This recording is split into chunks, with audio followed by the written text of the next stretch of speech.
I want to tell you about something that puzzled me for years, what people think a black hole is. Pause now, you. Yes, you might believe a black hole is a kind of cosmic vacuum cleaner, a monster, a bottomless drain that sucks everything nearby into nothing. And honestly, the first time I heard the idea, I felt that same shiver. But then I noticed something that didn't fit. If a black hole is a nothing, why does it have mass? If it's a one-way trap, why does the rest of the universe behave so politely around it? Like it's just another gravitating object. And here's the strange part. The biggest misconception isn't about the dramatic falling in. It's about what you mean by in. Pause. If we do this carefully, like a good experiment, we'll discover that the hole isn't what you think, and the black part hides a subtle truth about time itself. Let me show you. When I was teaching at Caltech, I got used to a certain look that students have. It's the look that says, I understand the algebra, but I don't believe the universe would actually do that. Pause. Black holes produce that look in everybody. Students, professors, science writers, the fellow at the bar who heard a documentary last night. Because the words we use, whole, singularity, event horizon, sound like fairy tale objects. And most people, even smart people, build the wrong picture. They imagine a black hole as a kind of tunnel, like a literal hole punched in space with a rim you could point to. Or they imagine it as a giant mouth that pulls harder than normal gravity, like gravity becomes a different force near it. Now I don't blame them.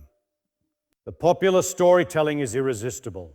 A nothing escapes at the point of no return. The spaghettification, it's all. But if you take the wrong picture seriously, you end up believing nonsense. Like black holes actively suck things from far away, or that the horizon is a solid surface, or that time stops in some absolute sense there. During my years playing with relativity and trying to explain it in a way that doesn't insult the intelligence of the listener, I found the key is always the same. You must separate what is coordinate talk from what you can measure with clocks and rulers. Let me put it in plain language. The universe doesn't care what coordinate system you use. Coordinates are like the grid lines on a map you drew. They help you talk, but they aren't the territory.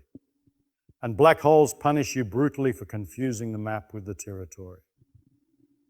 The conventional physics, Einstein's general relativity, says gravity isn't a pulling force in the usual sense. Geometry. Mass and energy curve space-time, and objects follow the straightest possible paths in that curved space-time. The straightest path is called a geodesic. So the first thing I had to train myself to do, especially when I was tempted by a dramatic picture, was to ask, if I were falling, what would I measure? What some distant observer says with their own clock. Not what a formula suggests if I interpret it too literally. What do I measure locally? And at some point I noticed a simple, irritating fact in my calculations. If you treat the event horizon like a physical thing, like a wall, you get contradictions. But if you treat it as a statement about which light signals can reach infinity, it becomes almost boringly precise. Pause, let me tell you where this gets interesting. Because once you fix that misconception, you suddenly understand why black holes can look like monsters in one description and look like ordinary falling motion in another. And both descriptions can be right, depending on what question you're asking. The biggest misconception about black holes is this. People think the event horizon is a place in space where something dramatic happens to you. They imagine you cross and you're crushed or you're erased or you hit a surface. But the event horizon, in the cleanest understanding, is not a material surface at all. It's a boundary defined by light. It's the set of events from which a light signal can never reach far away. That's all. Now, why is that so hard to digest? Because our instincts are built in a world where boundaries are walls, fences, skins. We think a boundary means object. In relativity, a boundary can be an information boundary, a causal boundary. Here's a thought experiment I used to imagine, and I want you to imagine it with me. Suppose you're far away from a collapsing star. You have a telescope and you watch as the star shrinks. As it collapses, the light climbing out loses energy. It gets redder and redder. Redshift. The time between pulses of light stretches, time dilation. If the collapse forms a horizon, the last light you see from the surface looks fainter and redder and slower. So from far away, it looks like the surface kind of freezes near the horizon. This is where the sloppy statement comes from. Time stops at the horizon. But now ask the honest question, does time stop for the falling person? If you fall with the collapsing matter, or if you jump in later, you bring your own clock, you tick along normally. You see your own wristwatch behave perfectly sensibly. In fact, for a large black hole, crossing the horizon can be uneventful locally. No fireworks, no wall, no sudden infinite force. You're in free fall. And in free fall locally, you feel weightless like an astronaut in orbit. Now you might be thinking, oh wait, Feynman, if nothing special happens at the horizon, why can't I escape after crossing? Good. That's the right kind of question. Because it tells you you're starting to separate a feeling something from a being able to send information out. Inside the horizon, the geometry of space-time is arranged so that all future-directed paths, everything you can do while still moving forward in time, led inward towards smaller radius. It isn't that there's a force pulling you back like a rubber band. It's that the concept of outward becomes like trying to go north from the North Pole. You can turn around all you want, but a north isn't a direction that takes you away anymore. And that's weird, bizarre. But it's a geometric weirdness, not a monster mouth weirdness. This is where I started to see the pattern. Black holes don't mainly challenge your picture of gravity. They challenge your picture of time and causality. That's the heart of it. The horizon might be locally boring in classical theory, but once you add quantum mechanics, it becomes a stage for something that seems like a contradiction. A black hole can glow. This is where my understanding completely shifted. And I want to be careful because it's easy to turn this into mysticism. In quantum theory, the vacuum isn't nothing. The vacuum is a restless state with fluctuations. You can describe it in different ways depending on the observer. And that's the sneaky part.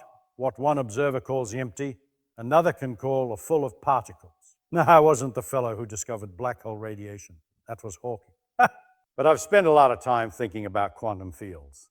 And I can tell you what feels deep about it in a Feynman way.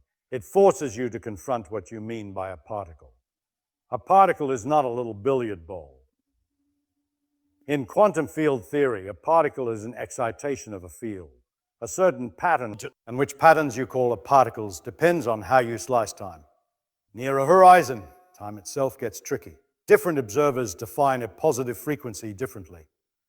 And that mismatch is what produces what looks like particle creation. People often tell a simplified story. Virtual particle pairs appear, one falls in, one escapes, and that's Hawking radiation. It's not completely crazy as a metaphor, but it can mislead you because it makes it sound like the horizon is a little factory that pops out pairs like a vending machine.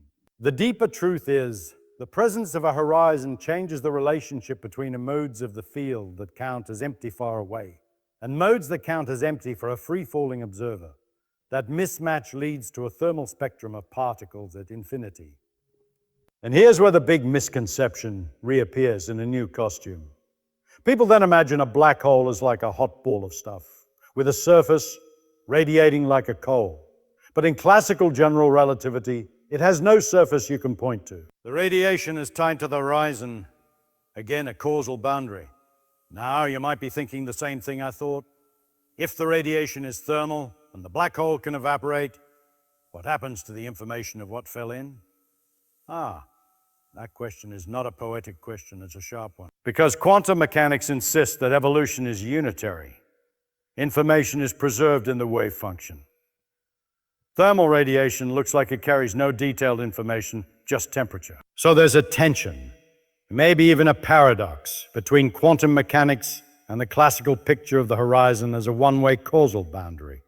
I asked myself, if information really disappears, then we'd have to rewrite quantum mechanics. And if quantum mechanics is right, then something about the black hole picture must be incomplete. This is the part I like. Physics becomes honest when two great ideas collide and both refuse to budge. Let me give you an analogy I used in teaching.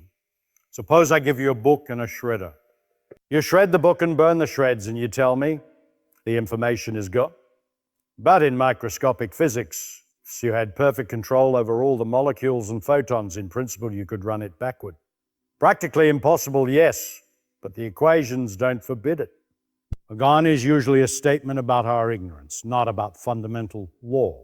So are black holes the one place where nature breaks that rule?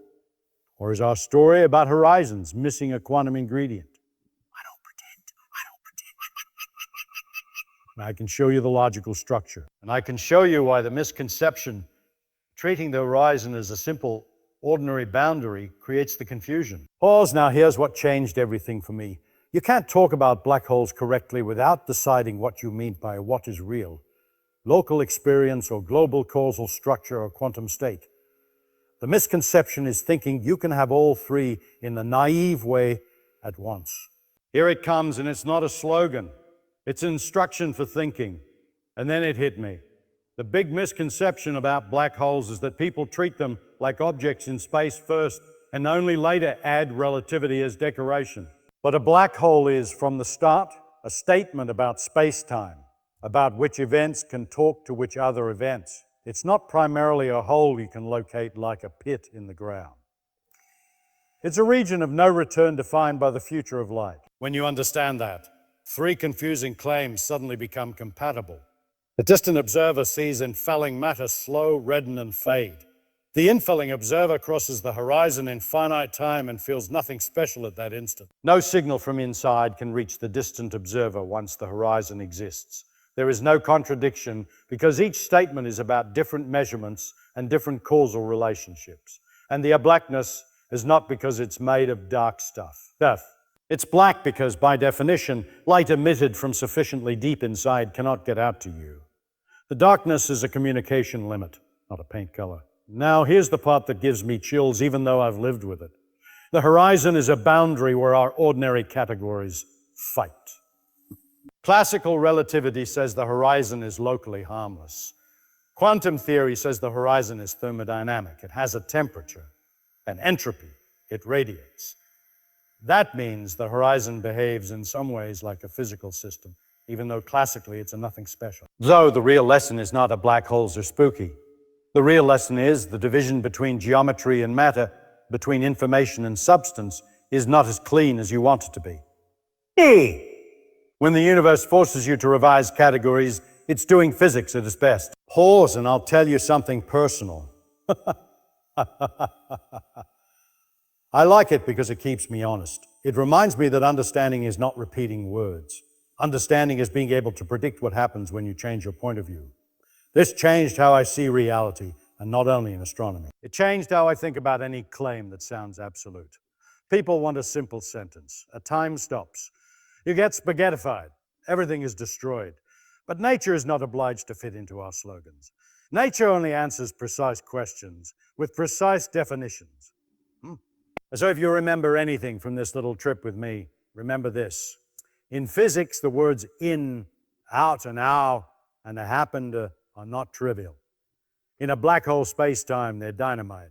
I don't want you to walk away frightened of black holes like they're monsters. I want you to be delighted that a theory, Einstein's, can make a prediction so strange, and that by thinking carefully about clocks, light, and information, you can make the strangeness make sense. And I want you to feel a certain kind of freedom. You don't have to accept mystical pictures. You can build your own understanding from operational facts. What can be measured, what signals can be exchanged, what an observer experiences. That's the beauty of physics. It doesn't take away mystery by telling you to stop asking questions. It takes away mystery by teaching you how to ask better ones. Now, go look at the night sky. Somewhere out there are regions you'll never see into. Not because the universe is hiding secrets out of spite, but because space-time has rules.